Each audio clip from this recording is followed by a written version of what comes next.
সাগর আলতো হেসে উষার দিকে এগিয়ে যায়। উষার কপালে সময় নিয়ে উষ্ণ একটা গাঢ় স্পর্শ এঁকে দেয় গভীরভাবে। উষা আবেশে চোখ দুটি বন্ধ করে নেয়। ভালোবাসার এমন আদুরে স্পর্শ পাওয়ার জন্য কাঙাল সে। গত 10টা দিন উষার স্বপ্নের মতো কেটেছে। প্রতিটি রাত সাগর উষাকে আষ্টেপৃষ্ঠে জড়িয়ে ধরে ঘুমিয়েছে। পরমাবেশে মাথা রেখেছে উষার বুকে। উষা সেসব ভেবে মুচকি হাসে। সাগর কিছুটা ঝুঁকে এসে উষার কানের কাছে মুখ নিয়ে হাঙ্কি স্বরে বলে, মাথা মোটা কোথাকার, এত প্রেশার নিতে হবে না তোকে।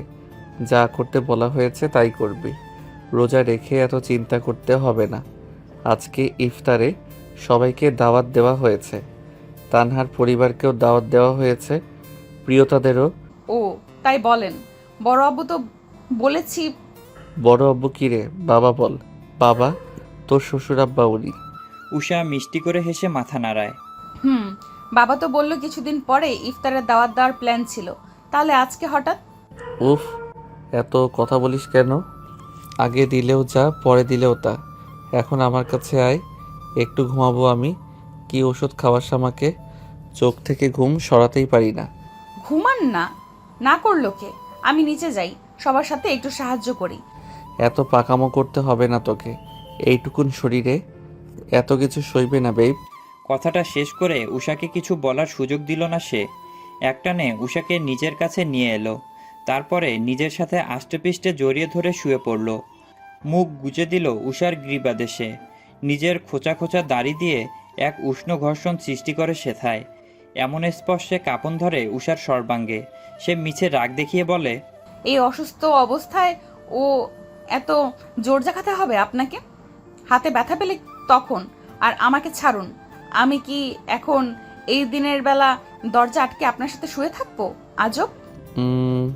কি ছাড়ুন। সুইট বি। সাগরের ঘুম জড়ানো স্বর উষার কর্ণকুহরে পৌঁছাতেই কেমন অশান্ত লাগছে নিজেকে। লোকটা এমনভাবে গম্ভীর স্বরে ডাকে, উষার সত্তাকে নাড়িয়ে দেয় যেন। মন্ত্রমুগ্ধের ন্যায় তখন সাগর যা বলে তাই শুনতে ইচ্ছে করে। হুম। সুইট বি, তুই আমার রক্তে মিশে যাও উষ্ণতা। যে উষ্ণতা ছাড়া আমার শিরাগুলো দিক ভুলে যায়। যে উষ্ণতা ছাড়া আমি শ্বাস নিতে ভুলে যাই। তোকে আমার দরকার, ভীষণ দরকার। জীবনের প্রতিটি মুহূর্তে দরকার। উষা চুপ করে থাকে। ভিতরে এক অজানা ঝড় বইছে তার। আগে সাগর ভাই অমনভাবে নিজের দুর্বলতা প্রকাশ করতেন না। ইদানিং একটু বেশি ডেসপারেট হয়ে গেছেন। এই যেমন গত 5 দিন আগেও হুট করেই ঘুমের ঘরে বলেছিল, সুইট বি, তুই হলিস সেই আগুন, যে আগুন আমায় উষ্ণতাও দেয়, আবার ধীরে ধীরে ভস্ম করে দেয়। আগুনে জ্বলে পুড়ে ছাই হয়ে যাব জেনেও সেই আগুনের দিকে হাত বাড়াতে আমি মরিয়া। উষা সেদিনও প্রত্যুত্তরে নিশ্চুপ ছিল। আজও তাই। এমন হুটহাট ভালোবাসা প্রকাশ উষাকে আনন্দে ভরিয়ে দেয়। উষা সাগরের চুলে বিলি কাটতে শুরু করে। তার সাগর ভাইয়ের ভারী নিঃশ্বাসের শব্দ অনুভব করছে সে। এত দ্রুত মানুষটা ঘুমায় না, কিন্তু ওষুধের প্রভাবে ঘুম যেন চোখ থেকে কাটেই না। উষা নিঃশব্দে হাসে। ভালোবাসার গভীর স্পর্শ এঁকে দেয় সাগরের সারা মুখে। তারপর ঘুমন্ত সাগরের কানের কাছে গিয়ে ফিসফিস করে বলে, আপনি জানেন সাগর ভাই, আপনি এমন কথা বললে আমার ভেতরের সব বাধা ভেঙে যায়। আপনি উষ্ণতা বললে, অথচ আপনি সেই আগুন সাগর ভাই, যে আগুন আমার রক্তে ঢুকে সব শিরা উপশিরা পুড়িয়ে দিচ্ছে। আপনি কাছে এলে আমি নিজের দিকে ভুলে যাই। ইস, কি লজ্জা বলুন তো। উষার এমন ভালোবাসার স্বীকারোক্তিটুকু কি আদৌ ঘুমন্ত সাগরের কর্ণে পৌঁছেছে? অনুভব করতে পেরেছে তার সুইট বীর তাকে ঘিরে ব্যাকুলতা কতটুকু? দুপুর গড়িয়ে বিকেল। ইতিমধ্যে ভুইয়া বাড়ির পরিবেশ রমরমা। ডাইনিং ড্রয়িং জুড়ে বাচ্চাদের রাজত্ব। বাচ্চা বলতে তো দুজন, মাহিদ আর নাইলা। শামিন গত কয়েকদিন ধরেই বাবার বাসাতেই আছে। ভাইয়ের অসুস্থতার জন্য আর যাওয়া হয়ে ওঠেনি। নাবিলা ভুইয়াও গত পরশুদিন আরিশাকে নিয়ে এসেছেন। গতকাল রাতে নেহাল আর আলিফ তুবা দম্পতি তাদের একমাত্র কন্যা নাইলাকে নিয়ে সামিল হয়েছেন। তখন এতটাও ভাবেনি উষা, কারণ সাগরের অসুস্থতায় সবার আসা যাওয়া লেগেই আছে। ফুপি তো মাঝখানে দুদিনের জন্য বাসায় গিয়েছিলেন, তারপর আবার পরশুদিন চলে এসেছেন। উষা দুপুরে গোসল সেরে একটা কুর্তি সেট পরেছিল। আপাতত সেভাবেই সোফাতে নাইলাকে কোলে নিয়ে বসে আছে। মাহিদ তার পাশে বসা, কখনো উষাকে আদর করে দিচ্ছে তো কখনো নাইলাকে আদর দিচ্ছে। পাশেই তুবা বসে আছে, ননদ ভাবে মিলে কথা বলছে। সাগরকে দুপুরে গোসল করিয়ে দিয়েছিল উষা। প্রথম প্রথম কি যে লজ্জায় পড়তে হয়েছে তাকে। মানুষটা এত নির্লজ্জ। উষাকে প্রতিটা কথার বানে লজ্জায় মুচড়ে ফেলতো একদম। এখন আবার খাবার আর ওষুধ খেয়ে আরামে ঘুমাচ্ছে। অন্যদিন তাও সকালে আর বিকালে একটু ঘুমাতো, কিন্তু আজকে তো সারাদিন ঘুমে সে। এত ঘুমের কারণ কি জিজ্ঞাসা করেছিল উষা। প্রত্যুত্তরে সাগর দুষ্টু হেসে বলেছে, রাতের জন্য এনার্জি বিল্ড করছি বেইব। নিজের করা প্রশ্নের এমন উত্তর শুনে কয়েক পলক থমকে গিয়েছিল সে। কথার মানে ক্যাচ করতে পারার সাথে সাথেই নির্লজ্জ বলে মুখটা ঝামটা মেরে রুম থেকে বের হয়ে এসেছে সে। নিচে নামতে গিয়েই কানে এসেছে সাগরের দমফাটা হাসির শব্দ। তোমার বান্ধবীদের আক্কেল দেখো উষা, এখন এসে পৌঁছয়নি তারা।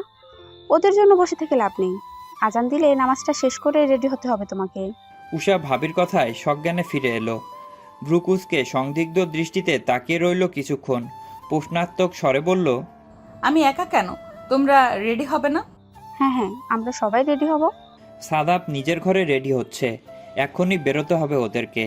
রেস্টুরেন্টের অর্ডার করা খাবারগুলি আনতে যাবে। সাদাব, রাফিদ, আরাফ, নেহাল এক্ষুনি বের হবে। গালিবার নাফিজ মাঝ রাস্তা থেকে ওদের সাথে জয়েন করবে। আলিফকে পাঠানো হয়েছে মিষ্টি আনার জন্য। সাথে গিয়েছে সাগরের ড্রাইভার অয়ন। সেদিনের পর আরিশের সাথে আর কথা হয়নি সাদাফের। দেখা হয়েছে অনেকবার, তবে শুধু চোখে চোখে মত বিনিময় হয়েছে, মুখে কিছুই বলা হয়ে ওঠেনি। আরিশা দুরু দুরু বুকে এসে থামল সাদাফের ঘরের দরজায়। বার কয়েক অস্থিরভাবে শ্বাস ফেলে নিজেকে ধাতস্থ করে দরজায় নক করল। ঠকঠক শব্দে সাদাফের কপালে ভাঁজ পড়ে কিছুটা। তার ভাইয়েরা কবে থেকে এত ভদ্র হলো যে ছোট ভাইয়ের ঘরে নক করে ঢুকছে? কে? দরজার ওপাশ থেকে কোনো শব্দ এলো না। সাদাপও ধৈর্য ধরল, যদিও সে আন্দাজে ধরতে পেরেছে কে হতে পারে। আরিশা সময় নষ্ট না করে হালকা হাতে দরজার নব ঘুরায়, ধীর পায়ে প্রবেশ করে রুমের ভিতরে। সাদাপ তখনও কপাল কুঁচকে তাকিয়ে, চোখে মুখে মারাত্মক গম্ভীর ভাব ধারণ করে রেখেছে সে। আরিশাকে দেখে কয়েক সেকেন্ডের মধ্যে নিজের নজর ঘুরিয়ে নিল সাদাফ। দ্রুত হাতে শার্টের বোতাম লাগাতে শুরু করলো। আরিশা অধৈর্য পায়ে দুরু দুরু বুকে এগিয়ে যায় সাদাফের দিকে। কিছুটা রাগী স্বরেই বলল, এসবের মানে কি সাদাফ? হুটহাট অকারণে এভাবে রেগে যাওয়ার কারণ কি? আর শুধু শুধু ইগনোরই বা করছিস কেন? সাদাব তড়িৎ বেগে ফিরে চাইল আরিশার দিকে। চোয়াল শক্ত, তার দৃষ্টি তীক্ষ্ণ। উষা মিইয়ে যায় সেই দৃষ্টি বুঝে। সাদাফের দৃষ্টি বুঝিয়ে দিচ্ছে সে যা করছে সে সব কিছুই অকারণে না। কিছুক্ষণ তাকিয়ে থেকেই ঘর ছাড়ার জন্য তৈরি হয় সে। আরিশা সামনে এসে পথ আটকে দাঁড়ায়। আশ্চর্য, আমি তোর সাথে কিছু বলছি। But I am not interested. But আমি ইন্টারেস্ট। আমি সেদিন শাওনকে ডাকিনি, সত্যি বলছি। ওর সাথে আমার কথা হয় না অনেক দিন। তুই বিশ্বাস না করলে এই দেখ, ওকে আমি অনেক আগে ব্লক করেছি। সাদাপ নিজের চোখে মুখে রাগী ভাব নিয়েই তীক্ষ্ণ দৃষ্টিতে দেখল ফোনের দিকে তাকিয়ে। মনটা তার খুশিতে নেচে উঠলেও সে গম্ভীর ভাব বজায় রেখেছে। আরিশা চুপ। সাদাফের উত্তর শুনতে চায় সে। সাদাপ ধীর পায়ে আরও একটু এগিয়ে আসে আরিশার দিকে, গম্ভীরভাবেই বলে, but why are you telling me all this? Did I say I wanted an explanation? আমি কে হই তোর? আমাকে এসব দেখাবি কেন? এবার আরিশা মিইয়ে যায়, মাথাটা নিচু করে ফেলে। এমন প্রশ্নের উত্তরে সে কী জবাব দিবে? সাদাপও ওই একই ভঙ্গিতে দাঁড়িয়ে, সময় গড়ায় অনেকটা। আরিশাকে নিশ্চুপ দেখে সাদাপ তাচ্ছিল্যের স্বরে বলে, খবরদার ডং দেখাতে আসবি না। আমি তোর কে হই? এই প্রশ্ন উত্তর যেদিন দিতে পারবি সেদিন সামনে আসবি। যত সব নাকামি। বলেই হনহন করে বেরিয়ে গেল সাদাফ। আরিশা ছলছল দৃষ্টিতে তাকিয়ে রইল। সাদাফের এমন শক্ত কথা সে হজম করতে পারল না। আরিশা ন্যাকামি করে, ঢং করে, এমন কথা বলতে পারল সে? আরাফ গাড়ির কাছেই ছিল। পকেট থেকে ফোনটা বের করে কল লাগালো তানহাকে। কয়েকবার রিং হতেই কল রিসিভ হলো। সালাম বিনিময় করে আরাফ বলল, একটা আবদার দিয়ে কল করেছি তোমাকে। তানহা ভ্রুকুচকে বলে, হঠাৎ কিসের আবদার? রেডি হয়ে গেছো তুমি? না, এখনো হয়নি। হব কেন বলুন তো? আসলে বলছিলাম কি, আজকে যদি শাড়ি পরে আসতে। তানহা ফিসেল হাসলো। আরাফ না বললেও আজকে সে শাড়ি পরে যেত। প্রিয়তা আর তানহা প্ল্যানিং করেছে আজকে শাড়ি পরেই যাবে। আপনি না বললেও আমি শাড়ি পরতাম। তানহার কথায় আরাফও আলতো হাসলো। কি রঙিন শাড়ি পরবে? গাঢ় কালচে সবুজ রঙের সাথে কালো রঙের পাড়ের শাড়ি। আচ্ছা, বেশি সাজবে না বলে দিলাম। কেন? সেটার উত্তর না হয় সামনাসামনিই দিব। আরাপ কথাটুকু শেষ করতে পারল না। নিহাল এসে গলা খাকারি দিতেই কিছুটা লজ্জা পেল সে, আর কথা না বাড়িয়ে বিদায় নিল তানহার থেকে। উষা কাবার্ডে রাখা ব্যাগটা তখনও খুলে দেখেনি, ভেবেছিল বিকেলে পড়ার সময়ই দেখবে। অনেক উৎসাহ নিয়ে ব্যাগটা খুলে ভিতর থেকে একটা গাঢ় লাল রঙের জামদানি বের করলো সে। শাড়িটার পাড়ে সোনালি রঙের কাজ করা, সাথে একটা লাল টুকটুকে দোপাট্টাও আছে। অন্য ব্যাগে আছে গয়নার বাক্স। উষা অবাক না হয়ে পারে না, এসব কখন করলো লোকটা? আর এখন তো ঘরেও নেই যে জিজ্ঞাসা করবে এসব কেন, দোপাট্টা দিয়ে কি কাজ? তখন তুবা উষাকে নিয়ে ঘরে এসেই সাগরকে বের করে দিয়েছিল, তাই আপাতত সে নাহিদের রুমে আছে ছোট আব্বুর সাথে। উষাকে হাতে শাড়ি নিয়ে বসে থাকতে দেখে তুবা তাকে আস্তে করে ধাক্কা দিল। কি ভাবছো ননদিনী? আমার দেবতার মাথা তো একেবারেই নষ্ট করে দিলে। সে দ্বিতীয়বার তোমাকে বিয়ে করতে চলেছে।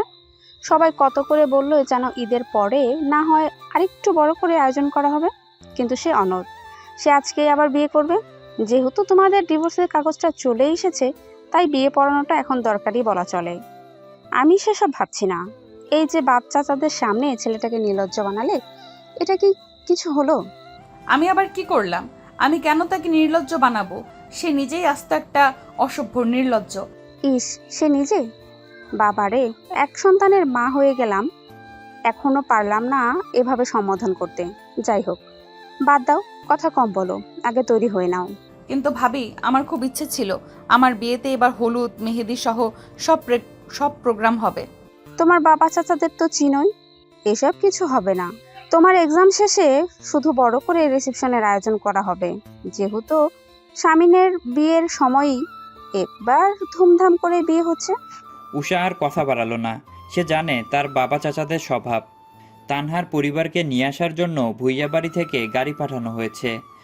বাড়ির বউ এখনও না হলেও তো কথা দেওয়া আছে, ভবিষ্যতে এ বাড়িরই বউ হবে। প্রিয়তার পরিবারকে আনার জন্যও গাড়ি পাঠানোর ব্যবস্থা করেছিল, কিন্তু প্রিয়তার আম্মু জানিয়েছে ওনারা ইফতারের আগেই আসবেন। কি একটা ঝামেলার কারণে আসতে পারবেন না এখন, আর প্রিয়তা চলে যাবেন একাই। প্রিয়তা রেডি হয়ে বের হয়েছে। রাস্তায় রিস্কার জন্য অপেক্ষা করছিল সে। মিনিট 10 হবে সে দাঁড়িয়ে আছে। আসরের আজান দিয়ে দিবে আর একটু পরেই। বড়ই বিরক্ত প্রিয়তা, গরমে হাঁসফাঁস অবস্থা একেবারে।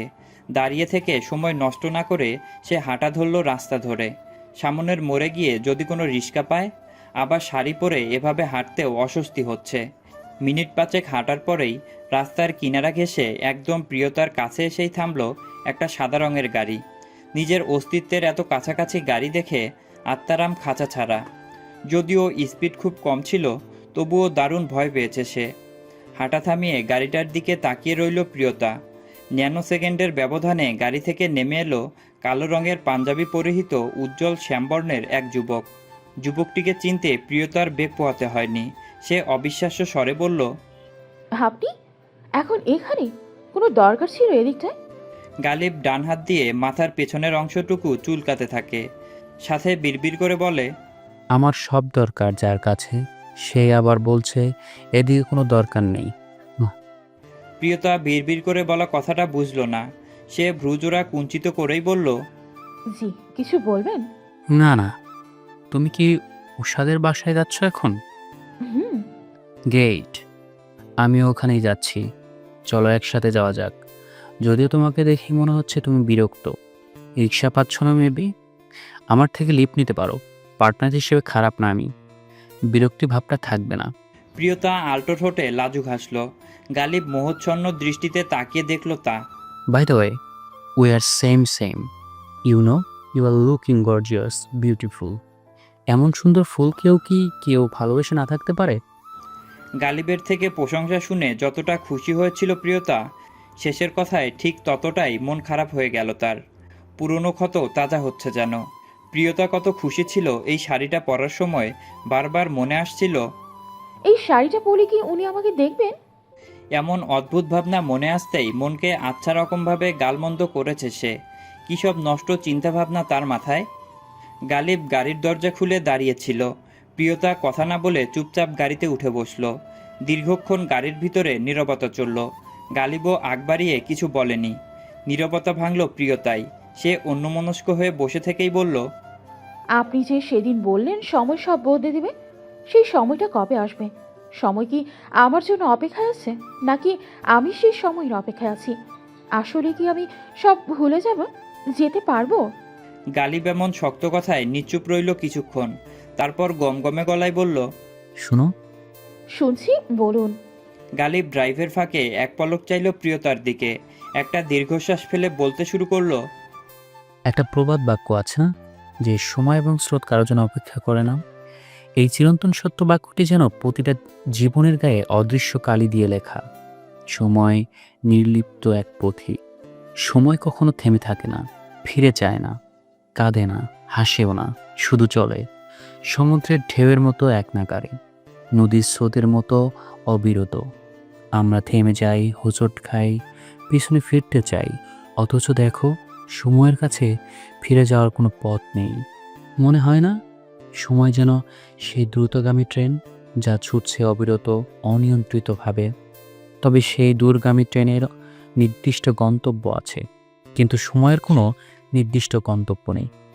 কালের ক্যানভাসে আমরা প্রতিনিয়ত ছবি আঁকি। কিছু ছবি অপূর্ণ থাকে, কিছু ছবি মুছে যায়, কিছু শুধু রয়ে যায় স্মৃতির হালকা ছাপ হয়ে। যে সময় আজ খুব নিকটে, তা কাল অতীত। কি আশ্চর্য! যে মুহূর্তে আজ চোখে জল আনে, তা আগামীকাল ঠোঁটের কোণে নিঃশব্দ হাসি হয়ে ঠেকে। সময় বড় নির্মম, সে কাউকে ছুঁয়ে ধরে না, কেবল আমাদের স্পর্শ করে রেখে যায় কিছুটা পরিবর্তন, কিছুটা বিচ্ছেদ, আর অনেকখানি শিক্ষা। তবুও মানুষ আশাবাদী। মানুষ সবচেয়ে সুখময় সময়গুলোকে থামাতে চায়, কিন্তু বাস্তবে যে আমাদের কাছে আমরা সবাই পথিক, সবাই সাময়িক, নয় কি? তাই সময়কে থামানোর চেয়ে বরং তার সাথে তাল মিলিয়ে হেঁটে যাওয়াই শ্রেয়। কারণ যেভাবে নদীর স্রোত তাকে না চেনা সাগরের দিকে ঠেলে নেয়, ঠিক তেমনি সময় আমাদের ঠেলে দেয় এক অজানার ভবিষ্যতের দিকে, যেখানে অপেক্ষা করে নতুন গল্প, নতুন মানুষ, আর কিছু অবিস্মরণীয় মুহূর্ত। প্রতিটি কথা প্রিয়তা মন দিয়ে শুনল। মন দিয়ে বললে ভুল হবে, কেমন মন্ত্রমুগ্ধের ন্যায় শুনেছে সে, কেমন অবিশ্বাস্য আর মায়াময় দৃষ্টিতে তাকিয়ে আছে গালিবের দিকে। গালিবের প্রতিটা কথা প্রিয়তার মনে ঝড় তুলেছে। লোকটা কি জাদু জানে? না হলে এমনভাবে কি করে কথা বলে? গালিব প্রিয়তার সেই দৃষ্টি দেখলে নিজেকে বড় অসহায় মনে হয় তার। সে দ্রুত চোখ সরিয়ে নেয়। কথা বলার ফাঁকে কখন যে গালিব এক সাইডে গাড়ি এসে দাঁড় করিয়েছে, সেটাও অজানা প্রিয়তার। সে কেমন অবাক দৃষ্টিতে গালিবের দিকে তাকিয়ে। গালিব প্রিয়তাকে নড়চড় করতে না দেখে আবারও বলল, হুমায়ুন আহমেদ স্যার বলেছেন, পৃথিবী শূন্যস্থান পছন্দ করে না। তোমার কি মনে হয়? প্রিয়তা নিশ্চুপ। সে জানে স্যারের এই কথাটা শুনেছে অনেকবার। তোমাকে আমি আর কিছু ব্যাখ্যা বিশ্লেষণ কিছুই দেব না, শুধু মাথায় রেখো, পৃথিবী শূন্যস্থান পছন্দ করে না। অপেক্ষা করো, তোমার লাইফেও এমন কেউ আসবে যে তোমাকে তোমার চেয়েও বেশি ভালোবাসবে, তোমার চেয়েও বেশি জানবে। অপেক্ষা করো, সময় সব বদলে দিবে, একদম সব। নিজের হাতে সবটা গড়ে নাও, এখনো সময় আছে।